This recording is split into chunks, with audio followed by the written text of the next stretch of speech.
Hey, what's happening, guys? Okay, so want to go over triads, which I think is one of the greatest things that I ever learned that really helped open up the guitar neck for me.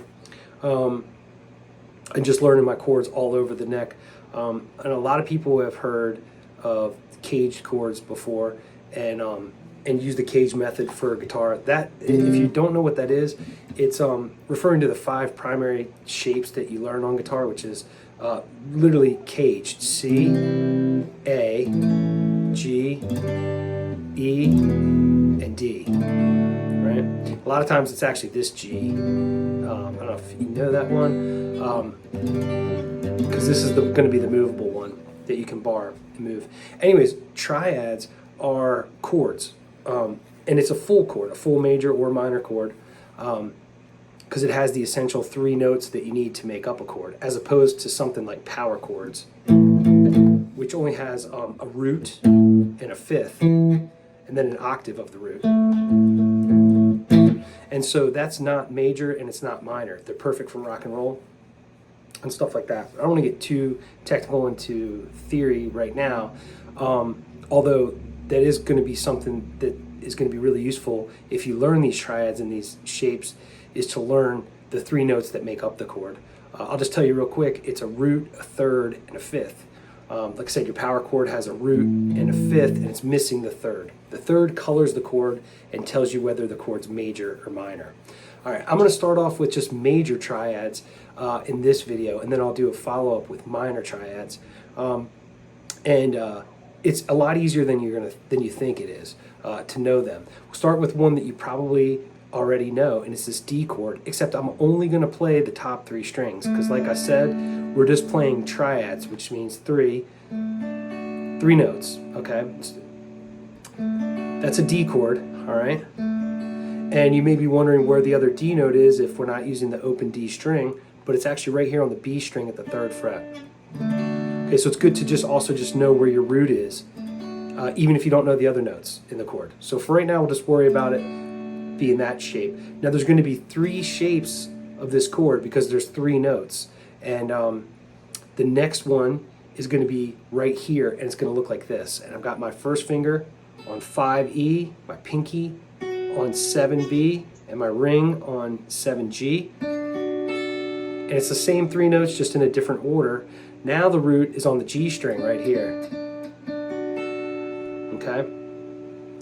Now the last one is going to be right here. And now I'm at the 10th and 11th frets, and I'm barring my first finger across the E and the B strings at the 10th fret, and then use my middle finger to get the G string at the 11th fret. And again, we're just going to play 3 strings. And now our note is on, our root note, excuse me, is on the high E string.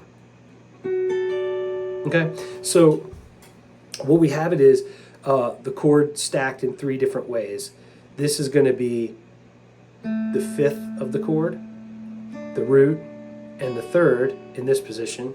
And then we're going to go root, 3rd, 5th, and then we're going to go 3rd, 5th, root. You don't have to memorize that part of it. You could just memorize the shapes. There's lots of useful things you can do with these for arpeggios and for soloing and everything else.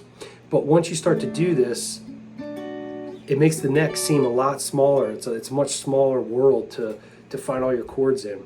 I know we could do this for any of our chords. They're going to maybe move in different orders. The shapes aren't always going to be exactly like that. So for example, that was a D, and we played it in 3 different places. If we wanted to play a G, which would be a good chord to, a good next triad to learn, because G and D go together, they're each in each other's keys, and you commonly find them together in songs.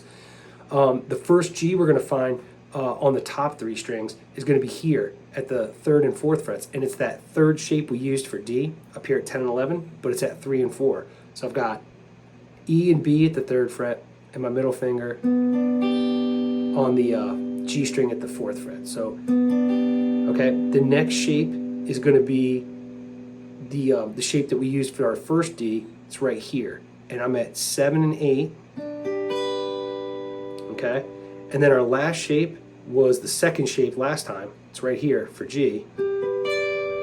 A lot of people know that the notes at the 12th fret are an octave up from the open string. So if this is E, that's E. So that means when I get to this string, the G string, that's a G note. So that's where our root is in this shape, G, B, D. Here it's D, G, B. And here it's B, D, G. Okay, so let's do one more. The other one we'll do is C. So the first one we're going to find is right here at the 3rd and 5th frets. I've got the 3rd fret of E, the 5th fret of B, and the 5th fret of G. This is a C major chord. Right there, you can play C, G, D. Okay? Let's find our next C. It's right here. It's at 8 and 9, and it's that shape where we're borrowing the E and the B, and then the G string. Okay, and then the last one's right here. It looks like our first D chord. Okay, it's at the 12th and 13th frets, and that's G, C, E. I think I forgot to say that this is C, G, E. Okay. You don't have to memorize the note names if you don't want to, although it's really going to be helpful.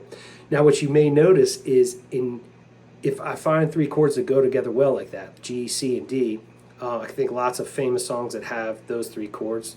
One might be Knocking on Heaven's Door, or,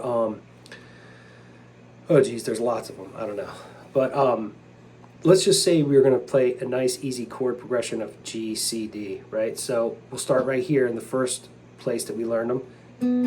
There's our G, there's our C, there's our D, back to G. C, D, and back to G. So we should be able to do that in all with all the positions. So here, if G's here, C, and I can go backwards for that D, back to G, G, C, D, G. Okay, let's do it again. Here's G here, here's C, then here's D, and back to G. One more time, G, C, D, G. Like I said, you can use these for soloing and all kinds of stuff. We can start to learn sixths and things like that we can play that will be helpful to have learned these triads and know where they live. There's lots of famous songs that even use them. There's a couple of tunes by Led Zeppelin that I can think of off the top of my head that have really cool extra guitar parts in there. With really memorable, parts, I'm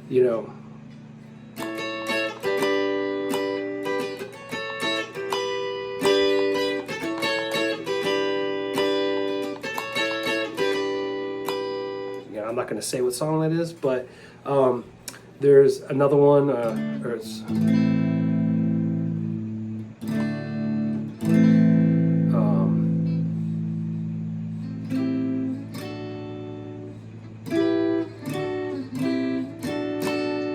might recognize that one too. Trying to put a little space between the notes so I don't ring any bells. Anyhow, these are your major triads on the first 3 strings, and then you will have sets on each set of 3 strings moving across. I think by far and away, learning the top 3 strings shapes like this is the first step. Then probably the next one would be the next 3, and after that, it's great to learn them. But as far as just having a command of the neck, you will if you learn the first 3 strings and then the second 3 strings. Real quick, I'll blow through the second 3 strings, and we'll do F, okay? Because it's a really recognizable shape here. You don't have to play the E string. You're just playing the D, G, and B. That's F. If we move it up 1, it's G. Move it up 2. Excuse me, 2 frets, 1 step. That's A. There's B, there's C. So you can see how useful that is to know that across those 3 strings. So we have that as a major shape. Now, take this A chord that you've probably learned is one of the first chords you ever learned on guitar. That's another triad shape across 3 strings. And if we move it up 2, there's a B, there's a C, there's a D, there's an E, F, we'll go up 2 more, we got a G. That's at the 12th fret if you can see my fingers. So that's useful too. You can grab those chords wherever you are in any position. Okay, and so what did I leave out? Let's see here. This shape, okay, and this is going to be, you think of it as a D chord, right? But I'm getting the G string, the B string, right? First finger, second finger, and then I'm reaching over to the D string on the next fret. And all this is still a D chord, but it has a different note in the low end in the bass. So here it's a D, here it's a G, and you'll notice it's right above where we had that little G shape. It's a great chord to know.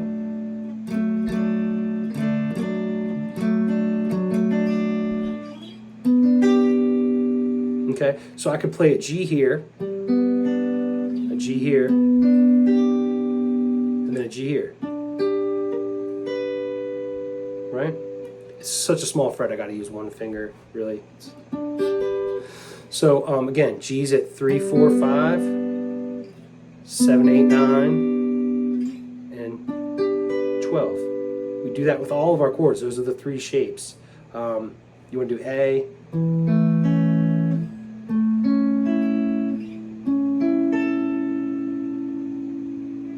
so it's really useful to know the neck, and that's just the top 4 strings.